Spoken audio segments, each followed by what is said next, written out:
있습니다. 시작.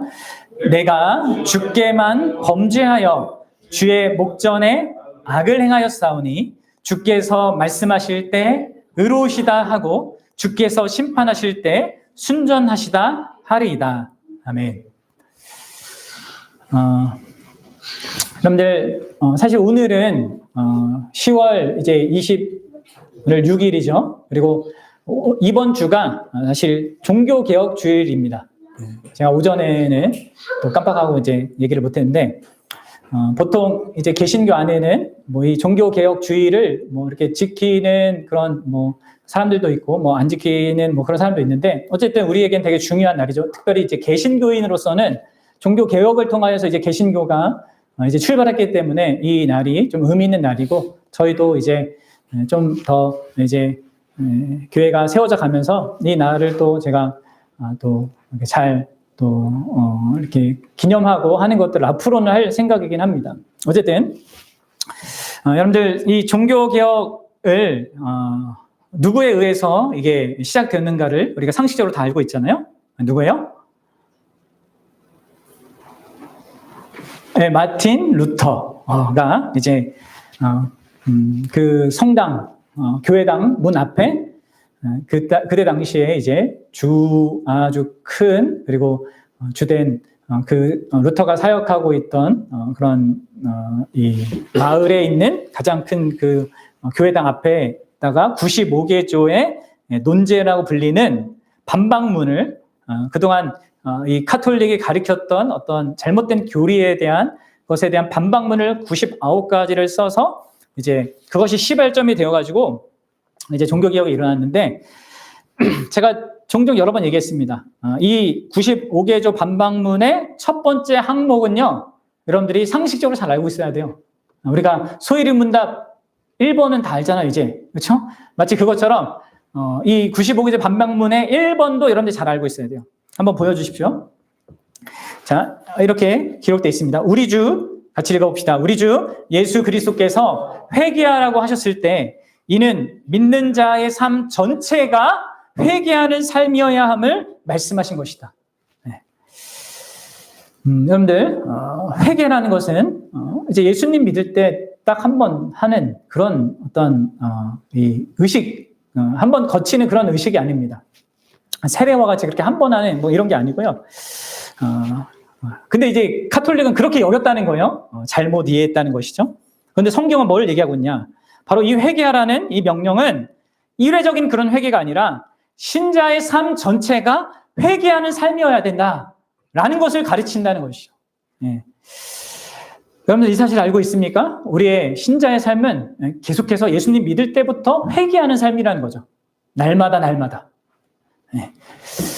자, 그리고 20세기에 가장 위대한 설교자 중 한 명이었던 이제 마틴 로이드 존스 목사님도 이렇게 얘기하셨어요. 한번 보십시오. 읽어봅시다. 시작. 회개하지 않은 사람이 그리스도인이 된 적이 없습니다. 당신의 삶에 회개의 특징이 나타나지 않는다면 그리스도인이라는 이름표를 떼어버리는 것이 낫습니다. 회개의 특징이 자기의 삶에 나타나지 않는다면 그 사람은 기독교인 아니라는 겁니다. 여러분 잘 보셔야 돼요. 회개라는 삶의 특징이 없다. 그것은 내가 무슨 교회를 안 빠지고 뭐 봉사를 열심히 하고 직분이 뭐고 이거 다 필요 없습니다. 그게 없으면 신자가 아니라는, 거듭난 그리스도인이 아니라는 겁니다.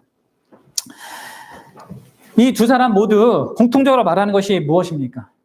바로 신자에게는 이 우리가 소일의문답 87문을 통해서 배우고 있는 생명에 이르는 회개가 있다는 거예요. 여러분들 87문 다시 한번 볼게요. 87문.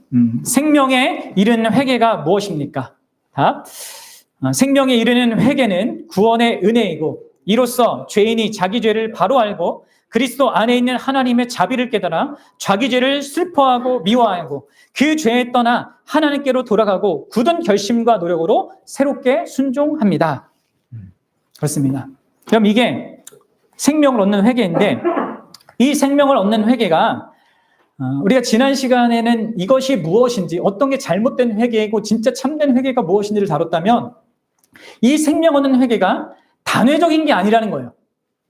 그것이 아니라 계속적으로 내 삶 가운데 있는 것이 신자의 삶이라는 것을 우리가 좀 이해하고 영위할 필요가 있습니다. 그리고 내 삶에 그게 있는지를 확인해야 될 필요가 있는 것이죠. 신자는 이런 회개의 삶을 통해서 계속 성장해가는 것입니다. 내가 왜 변화가 없는가? 내가 왜 기독교인인데도 불구하고 수십 년 신앙생활을 했는데도 불구하고 나의 삶이 달라진 게 없는가? 여기 있습니다. 회개가 없기 때문에 그래요. 회개를 해도 그냥 종교적으로 했기 때문에 그렇습니다. 그래서 여러분들, 우리는 이 회개에 대한 바른 이해를 가져야 됩니다.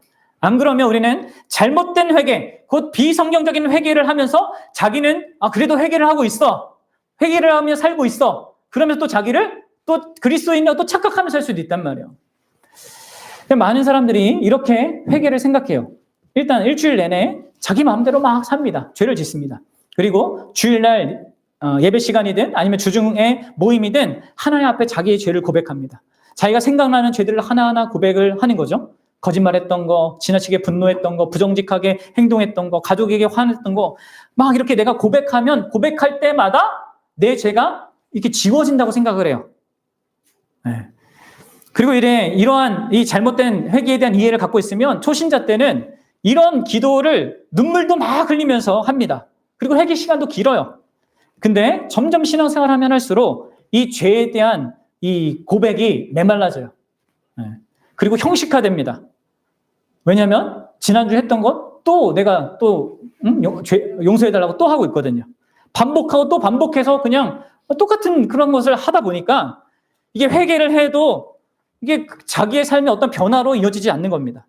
어느새 마음 가운데는 이 회개 기도가 무슨 의미가 있는가, 이런 생각까지 이제 드는 것이죠. 만약에 여러분들이 이런 상태에 있다면 여러분들은 지금 참된 회개를 모르는 거예요. 참된 회개를 전혀 시작하지 않은 걸 수도 있습니다. 그러니까 생명 없는 회개를 내가 해본 적이 없기 때문에 그런 상태에 있게 되는 겁니다. 여러분들 한번 보셔야 돼요. 나의 회개가 진짜 나를 변화시키고 있는지, 나를 다르게 만들고 있는지를 보셔야 됩니다. 그래서 우리는 성경이 말하는 이 참된 이 생명에 이르는 회개에 대해서 온전하게 좀 알아야 되는데, 우리가 우선적으로 알아야 될 이 진리는 이겁니다. 여러분들, 뭐냐면 우리가 용서받는 그 근거는요, 나의 회개가 아니라 예수 그리스도의 속죄라는 거예요. 그럼 이거를 구분을 잘 하셔야 돼요.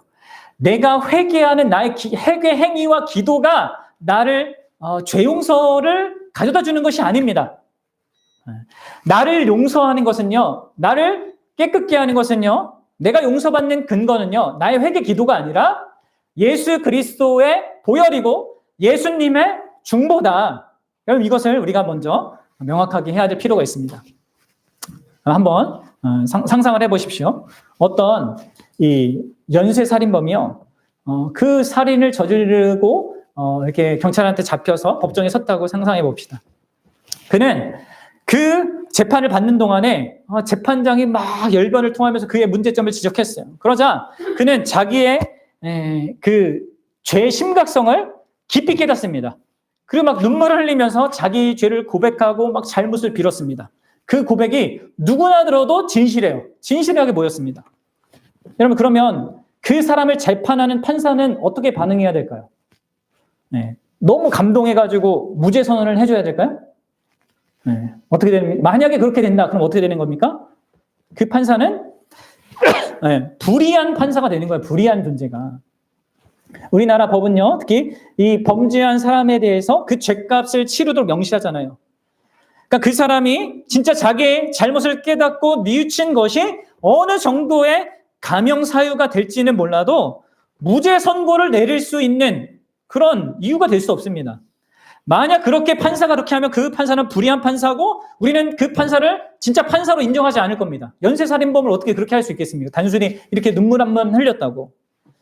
마찬가지로 여러분들, 하나님께서도 우주의 재판관으로서 그분은 자신을 평생 무시하고 또 자신이 세운 그 도덕법을 평생 어기며 산 죄인들에 대하여서 우리가 눈물을 흘리고 내 죄를 깨닫고 고백했다고 해서 그냥 우리를 용서해 줄 수 없습니다. 하나님은 분명 죄의 삭은 사망이라고 이렇게 정하셨기 때문에 그런 자기의 법을 깨트리는 불의한 선택을 할 수가 없는 거예요. 그래서 여러분들 아셔야 돼요. 성경이 회개하여 죄사함을 받으라 라고 말하는 것은 우리가 회개를 하면 그 조건으로 죄사함을 얻을 수 있다는 것을 얘기하는 게 아니에요. 네? 이것은 예수님을 믿으면 구원받는다라고 할 때도 내가 예수님 믿기만 하면 그 조건으로 구원이라는 걸 가져다주는 이런 의미가 아닌 것과 같습니다.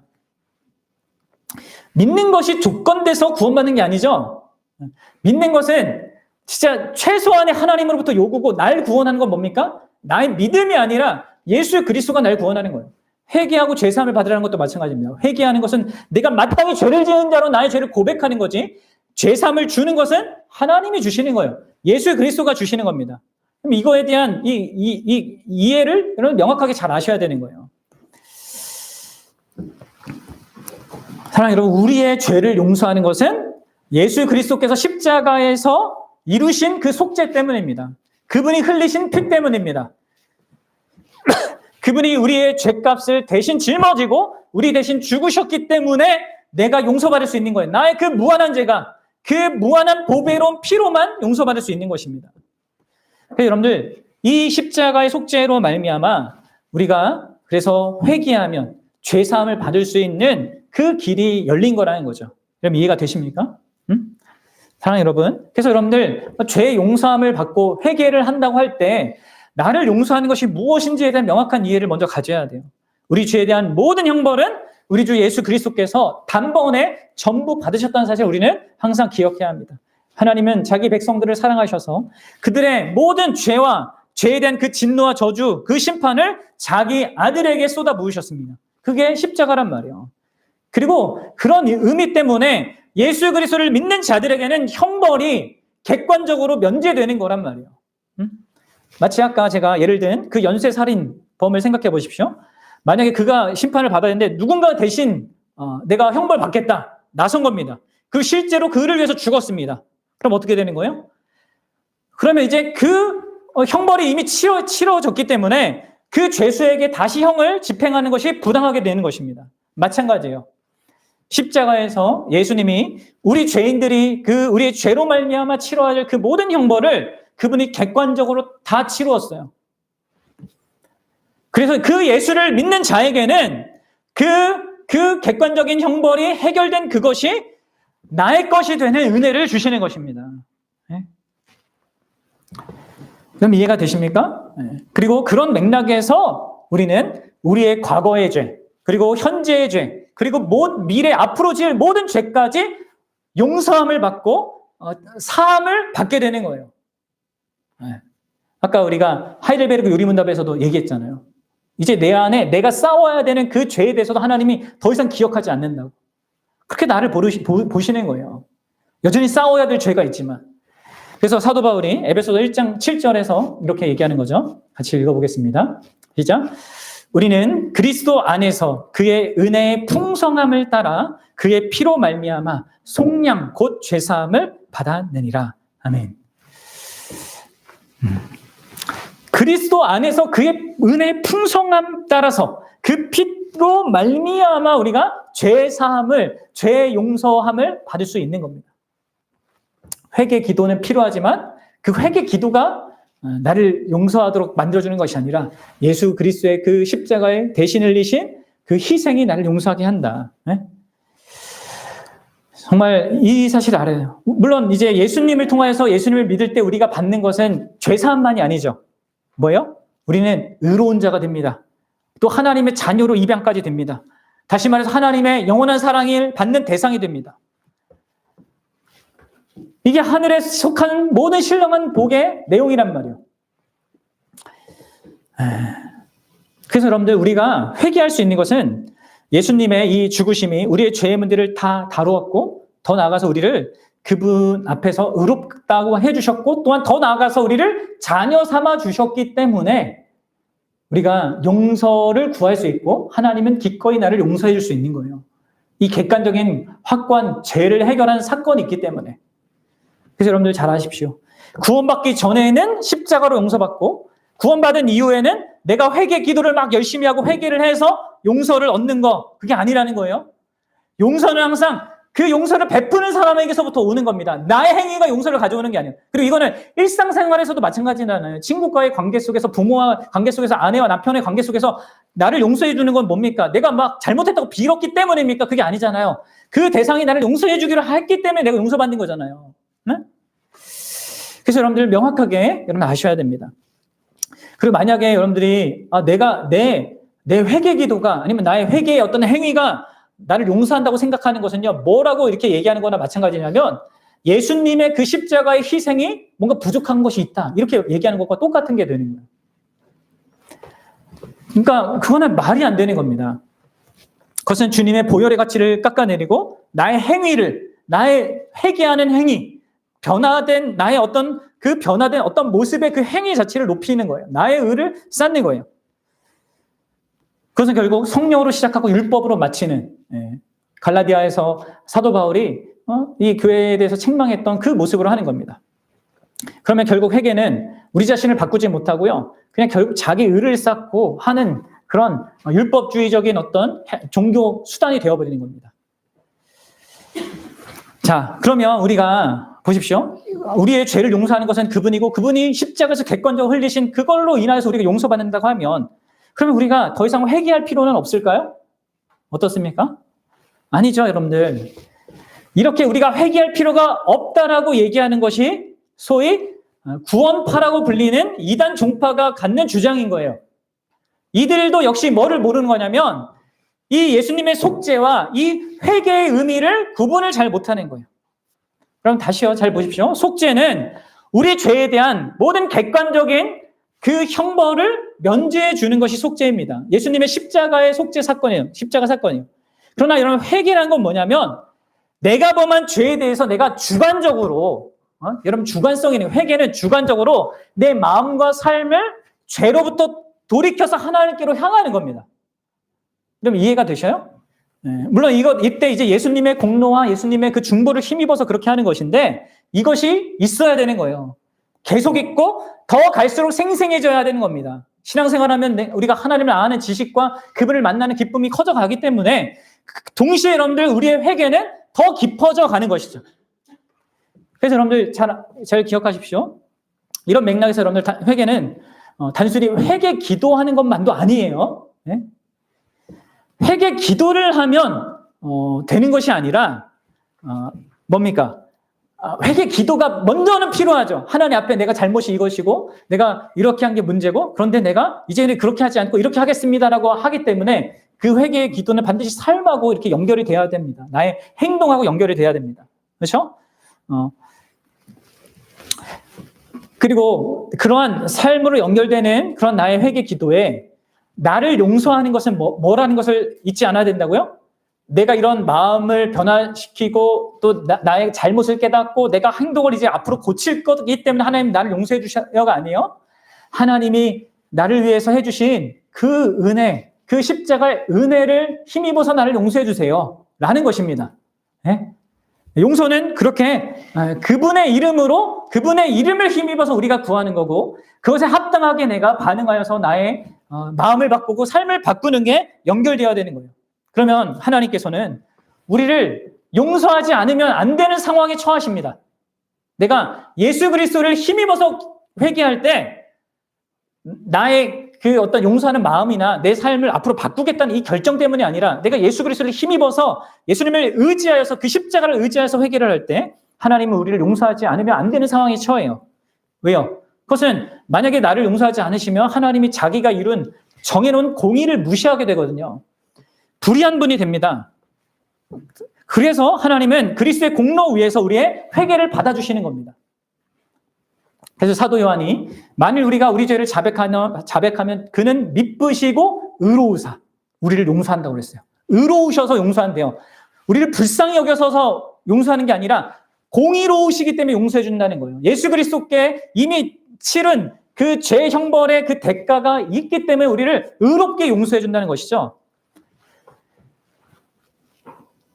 그래서 여러분들 그러한 그 의로운 용서와 함께 그분이 또 우리를 그 불의에서 깨끗게 해주신다고 하는데, 그렇게 우리의 마음도 또 우리의 생각도 이렇게 돌려주시는 그런 일을 우리가 회개할 때, 회개 기도할 때 도와주시는 거예요.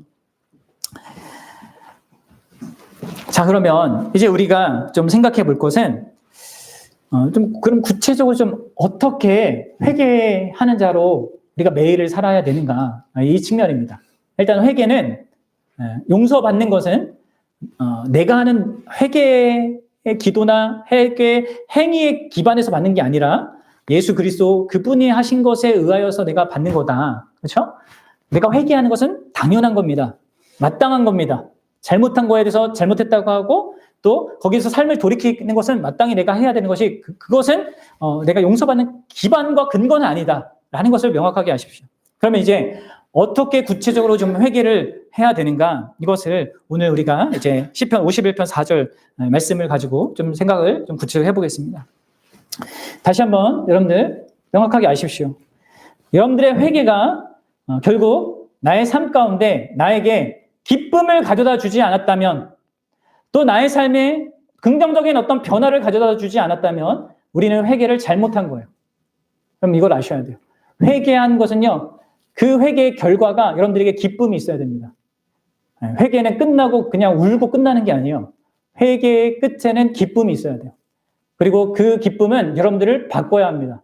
변화시켜야 됩니다. 그게 없다. 그럼 여러분들은 지금까지 회개를 잘못한 겁니다. 그래서 여러분 삶이 안 변한 겁니다. 네. 여러분 이것을 아셔야 돼요.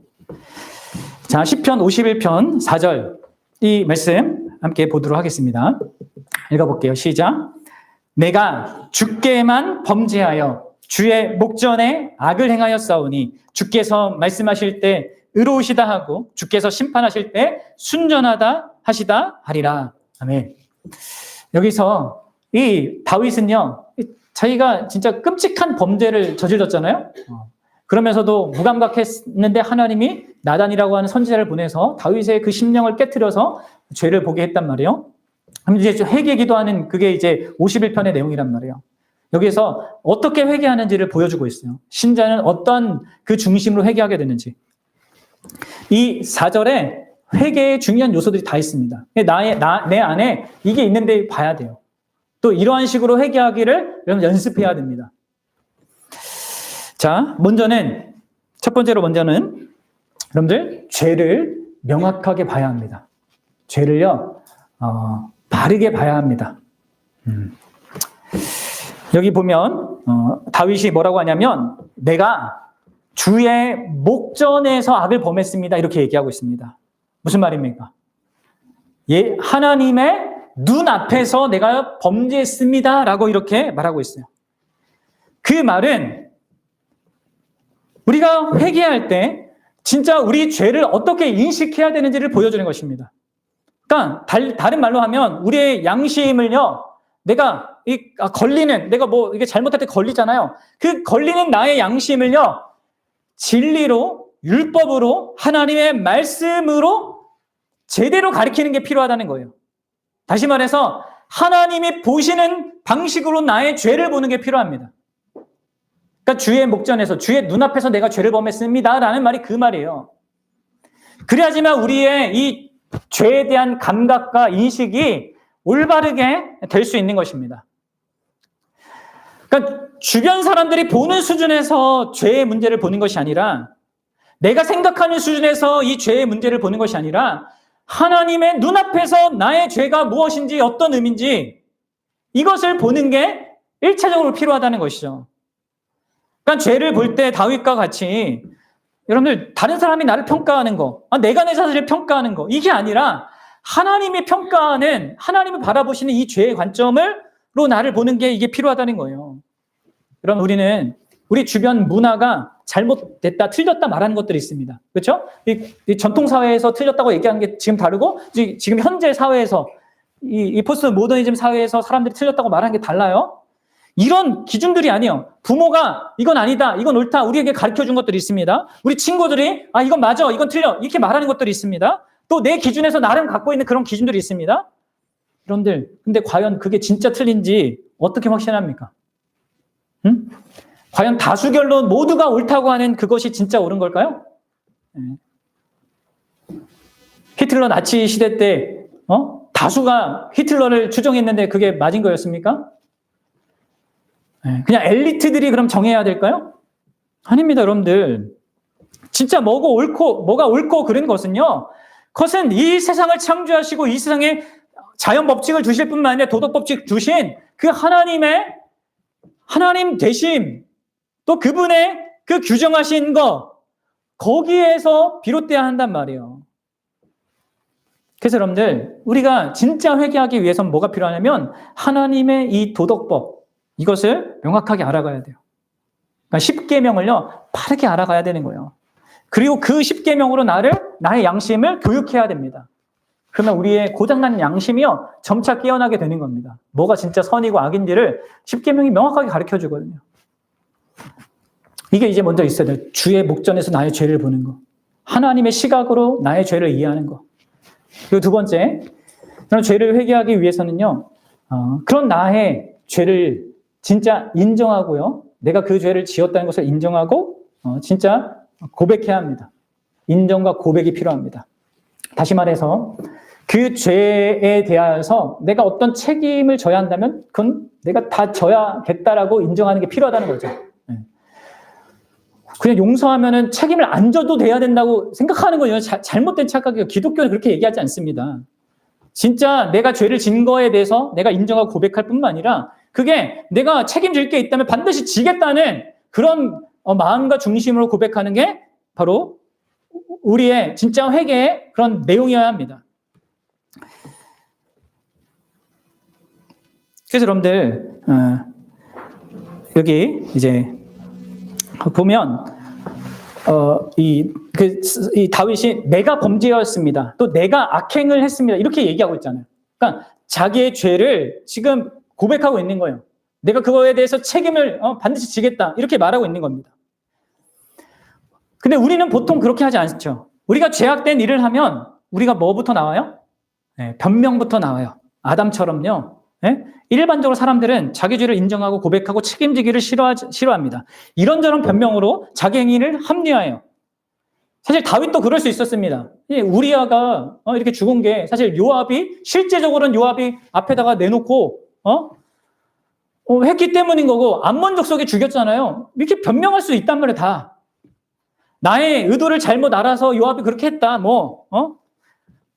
여러분들 그런 변명을 내었어요. 우리도 죄를 짓고 나서 그렇죠. 내 환경이 나빠서, 나 어렸을 때 상처가 있어서, 내가 부모님을 잘못 만나서, 누군가에게 나에게 피해를 줘서 하면서 우리가 지은 죄에 대한 어떤 죄를 막 합리화하려고 하고 변명하려고 한단 말이에요. 근데 여러분들 아셔야 돼요. 죄를 짓는 근원적인 원인은 나에게 있는 겁니다. 내가 죄인이고요. 내가 내 안에 이 죄를 짓고자 하는 그 근원적인 그 성향이 있기 때문에 죄를 짓게 되는 거란 말이에요. 안 짓는 것은 내가 위대해서가 아니라 그걸 하면 내가 또 손해보일까봐 안 짓는 것 정도지. 여러분, 우리는 그런 겁니다. 그래서 여러분들, 우리는 내가 이 죄를 지은 것이고 내가 이것을 지은 자로 고백하고 내가 이것에 대한 책임을 져야 된다는 것에 대해서 인정해야 되는 것입니다. 달리 말해서 하나님 앞에서 어떤 벌도 달게 받겠다는 것을 인정하고 하나님 처분에 나를 맡기는 거, 그럼 이게 회개하는 거예요. 이게 이제 두 번째로 우리가 할 거예요. 그리고 세 번째로 여러분들 뭐가 있어야 되냐면 나의 죄를 슬퍼하는 게 있어야 돼요. 이게 이제 또 신자에게 있는 특별한 거죠. 그러면 이 죄에 대한 슬픔을 뭐에 대해서 갖는 거냐면 이게 내가 또 잘못했네, 죄를 범했는데 또 했네 하면서 나에 대해서 슬퍼하는 게 아니에요. 이 죄에 대한 슬픔은요, 뭐에 대한 슬픔이냐면 내가 죄를 범한 대상에 대한 슬픔입니다. 네? 여러분, 이 부분이 이제 우리나라 성경에는 잘 안 드러나 있어요. 이 개역개정에는. 근데 새 번역 성경에는요, 이 부분이 되게 명확하게 잘 나와 있거든요. 함께 보도록 하겠습니다. 힘을 내세요. 네. 여기 보십시오. 이 앞에, 이게 두 번 반복되고 있죠? 네. 같이 읽어봅시다. 시작. 주님께만, 오직 주님께만 나는 죄를. 여러분들 지금 다윗이요, 뭐라고 하고 있습니까? 주님께만, 오직 주님께만. 그럼 두 번이나 뭔가를 이렇게 말한다. 이게 무슨 의미라고 했어요?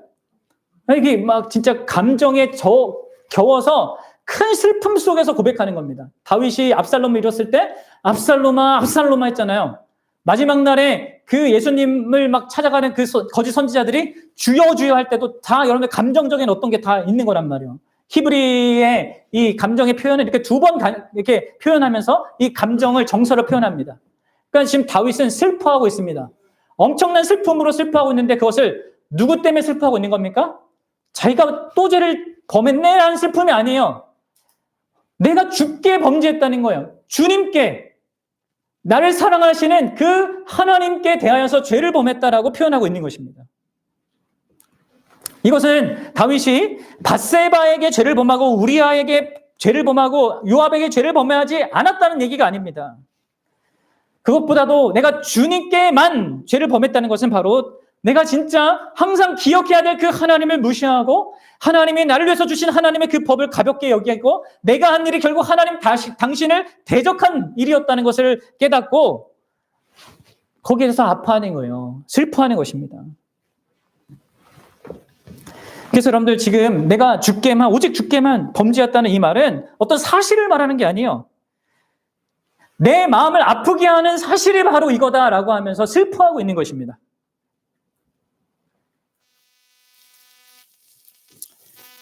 이 주님이 어떤 주님이냐면 1절에서 다윗이 이렇게 표현합니다. 여러분 51편 1절 한번 보세요. 시작. 하나님이여 주의 인자를 따라. 여기서 인자는 언약 헤세드, 언약적인 사랑, 신실한 사랑, 변하지 않는 사랑을 얘기합니다. 그 인자를 따라 내게 은혜를 베푸시며 주의 많은 긍휼을 따라 나의 죄악을 지워주시옵소서. 이렇게 얘기하잖아요. 지금 이 다윗은 이런 하나님의 인자, 이 순전한 그 사랑, 언약적인 그 사랑에 상처를 입힌 것, 그분의 많은 긍휼에 대하여서 내가 그것을 깨트린 그것에 대하여서 지금 아파하고 있는 것입니다. 그러니까 여러분들 지금 다윗의 회개는 단순히 법을 어기는 것, 내가 십계명을 어겼습니다가 아니에요. 그 십계명을 어기는 것을 넘어서서 선하시고 순전하신 그 사랑을 갖고 계신 그 하나님 자신을 대적한 거고 하나님을 배반한 것임을 본 겁니다. 그럼 지금 다윗은 하나님의 율법을 보고 내가 순종하지 않으면 무슨 일이 일어날지 모른다, 벌을 받을지 몰라 하는 식으로 죄를 보고 있는 것이 아닙니다. 그럼 그것은 하나님을 이용하는 거예요.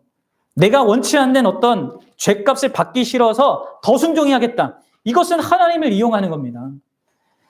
다윗은 그렇게 하고 있는 것이 아니라 내가 진짜 큰 잘못을 범한 그 의미가 단지 규칙을 어긴 게 있는 것이 아니라 그 순전한 사랑의 마음을 아프게 하고 한다는 것을 슬퍼하면서 한탄한다는 것이죠. 여러분들 우리도 그거 알잖아요. 우리의 마음에 상처받는다는 얘기잖아요.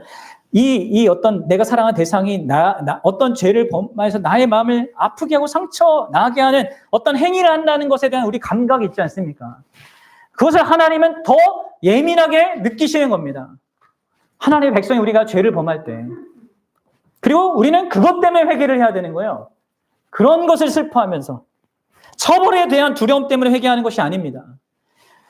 처벌에 대한 두려움 때문에 회개하면 그것은 죄를 어느 정도는 억제합니다. 하지만 진짜 우리 마음을 변화시키진 않아요. 내가 진짜 나쁜 짓을 했다고, 진짜 순전한 사랑을 외면했고 상처 주었고 아프게 했다고, 그렇게 우리 하나님의 마음에 대해서 내가 죄를 범한 것을 회개할 때, 그리고 그렇기 때문에 내가 사실 어떤 벌을 받아도 나는 괜찮습니다라고 얘기할 때, 나에게 중요한 것은 주님과의 관계가 회복되는 거고 주님을 사랑하고 주님을 존경하고 주님과 올바른 관계를 맺는 겁니다 라고 이렇게 말할 때 그게 진짜 회개인 것이죠. 여러분들 아셔야 돼요. 네? 결과에 초점을 맞추고 하나님을 수단으로 사용하고자 하는 그런 종류의 회개를 여러분들 율법적인 회개라고 한단 말이에요. 우리 믿음의 선배들 다 그렇게 얘기했습니다. 이런 종류의 이 회개는 죄를 미워하지 않게 돼요. 하지만 결과가 어떻든 죄를 범한 그 대상이 되시는 하나님과 그의 순전한 사랑의 마음에 대해 내가 초점을 맞추고 그분 자신을 목적하는 그 죄가 하나님과의 나의 관계를 이 문제 생기게 만들고 그게 누리지 못하게 하기 때문에 그분을 목적 삼는 그 회개를 할 때 우리는 죄를 미워하게 됩니다. 이게 여러분들 네 번째예요. 죄를 미워하는 게 있는 거예요. 있어야 되는 것입니다. 어떻게 나를 사랑하는 그 분을 내가 이렇게 대할 수 있는가? 한탄하며 직면할 때 우리는 우리 죄를 정죄할 수 있고 그분이 사랑하는 나를 정죄하지 않을 수 있습니다. 나 자신을 미워하지 않을 수 있습니다. 사랑하는 여러분, 그래서 결론적으로 여러분들이 이러한 죄에 대한 회개를요, 이렇게 올바르게 한다. 죄를 하나님 눈앞에 있는 어떤 것으로 보고 그 죄에 대한 인정과 고백, 그 책임을 지겠다는 것, 그리고 내가 이 죄를 지은 것에 대한 이 죄를 슬퍼하는 것, 그러니까 이 대상의 마음을 아프게 한 것에 대해서 그것을 내가 나의 슬픔으로 간직하고 그러면 이제 죄를 미워하게 되는데 그렇게 우리가 회개를 하면요, 여러분들, 우리는 결과에 상관없이 내 삶에 어떤 일이 일어난가와 상관없이 우리는 변화됩니다. 어떤 결과가 내 인생에 있어도 그게 나를 괴롭히지 않습니다. 내가 한 일로 인하여서 내가 한 일이 너무 커서 다윗이 한 일이 너무 크죠. 그래서 어떻게 됩니까? 온 집안이 진짜 박살나요. 자녀들이 다 엉망으로 나가고 끊임없는 고통과 어려움이 있습니다. 그런데 그 속에서도요, 다윗은 하나님과의 관계 속에서 살아가요. 든든하게. 하나님이 날 사랑한다는 걸 알고 나도 그분을 사랑한다는 걸 알고 다시 그래도 교제할 수 있다는 그 사실이 가장 중요한 사실로 부각됩니다. 자신이 당하는 그 모든 것들조차 합력할 선이 될 것을 신뢰하게 됩니다. 그리고 그 안에서 그런 고통당하는 현실 속에서도 어떻게 하면 나에게 기쁨이 되는, 나를 순전히 사랑하는 그분을 나도 더 사랑하고 그분을 기쁘게 하는 삶을 살 수 있을까? 이것을 추구하게 되는 것입니다. 결과에 관계없이 내 문제와 그로 인한 어려움, 이거 해결해 주면 좋겠지만 그렇지 않는다 하더라도 그리 아니하실지라도 그 자리에서 내가 하나님이 기뻐하고 하나님이 원하시는 것을 선택하고 행동하겠습니다 라고 말하게 되는 거. 그럼 이게 진짜 회개한 자의 모습인 것입니다. 그래서 다윗이 하나님의 판결은 옳고 주님의 심판은 정당합니다 라고 고백한 거예요. 이것은요, 어떤 상황이 내게 닥쳐도 나는 다 받아들이겠다 이런 말입니다. 결론을 맺겠습니다. 사랑하는 여러분, 하나님께서 왜 우리에게 회개를 요구하시겠습니까? 그것은 바로 그분이 우리를 사랑하시기 때문입니다. 그리고 회개가 정말로 우리에게 유익하기 때문에 그렇습니다. 회개가 하나님과 우리의 관계를 다시 회복하게 만들기 때문에 그렇습니다. 죄는 우리를 망쳐요. 모든 관계 있는 사람을 망칩니다. 세상을 망칩니다. 더욱이 죄는 무엇보다도 하나님과의 관계를 망쳐요. 깨트려요. 하나님의 마음을 아프게 합니다. 물론 하나님은 그런 중에도 우리를 향해서 더 긍휼한 마음을 갖게 되십니다. 우리를 미워하는 마음이 아니라 우리를 불쌍히 여기는 마음을 갖게 해요. 그런데 죄는 우리의 마음을 굳게 해요. 우리의 마음을 굳게 합니다. 그래서 여러분들, 하나님은 날마다 우리 죄 짓는 우리를 우리가 회개하도록 요구하셔야 합니다. 그리고 우리도 회개를 날마다 필요로 하는 거예요. 굳어진 마음으로 계속 죄 가운데 나아가게 되면 안 되는 거예요. 그리고 그렇게 되면 안 되기 때문에 하나님이 우리를 내버려 두지 않고 징계도 하시는 겁니다. 그래서 하나님 다시 찾도록 힘든 어려운 고난을 주셔서라도, 여러분들 한번 잘 생각해 보십시오. 하나님이 만약 우리에게 회개를 요구하지 않고 그냥 죄를 용서해 준다 생각해 보십시오. 그럼 어떤 의미가 될까요? 그것은 하나님이 우리를 벌하지 않는 것으로 만족하시겠다는 것인데, 그것은 그 하나님이 우리와의 관계는 중요하지 않아. 나는 너와의 관계 그렇게 중요하지 않아. 이렇게 얘기하는 거예요. 그냥 용서만 하고 우리에게 회개를 요구하지 않는다면 하나님은요, 하나님이 우리와의 관계는 그다지 중요하지 않는다고 말하는 것과 다름없단 말이에요. 하나님은 그런 분이 아니십니다. 하나님은 우리와의 관계를 위하여서 우리를 구원해 주셨습니다. 우리와의 친밀한 관계를 위하여서 구원하셨습니다. 그분과 모든 관계 속에서 그분의 모든 선한 것을 누릴 수 있도록, 그분 안에 있는 참된 행복을 누릴 수 있도록 우리를 구원하셨기 때문에 그분은 계속해서 우리에게 회개를 요청해야 되는 거고, 또 우리도 계속해서 회개를 해야 되는 것이죠. 사랑의 관계를 원하시기 때문에 회개를 요청한다. 그럼 이것을 아십시오. 이사야서 55장 7절, 이 하나님의 말씀 음성을 한번 들어봅시다. 같이 읽어봅시다. 악인은 그의 길을, 불의한 자는 그의 생각을 버리고 여호와께 돌아오라. 그래야하면 그가 긍휼히 여기시리라. 우리 하나님께로 돌아오라. 그가 너그럽게 용서하시리라. 아멘. 네. 회개는 고행이 아니에요. 하나님과의 사랑의 관계를 다시 풍성하게 누리는 자리로 돌아오라고 하시는 복된 요구입니다. 저와 여러분들이 정말 이 성경이 말해주고 또 보여주는 이 참된 회개, 또 예수 그리스도 안에서 가능케 된 이 회개를 진정으로 그분 앞에 가질 수 있었으면 좋겠고요. 정말 죄를 미워하고 점점 그분을 닮아가는 또 그분을 기뻐하는 참된 기쁨이 그래서 결론적으로 우리에게 있게 되는 것이죠. 그렇게 계속 그런 충만한 기쁨 속에서 정말 세워져가는 저와 여러분들의 인생 되기를 바랍니다. 함께 기도하겠습니다.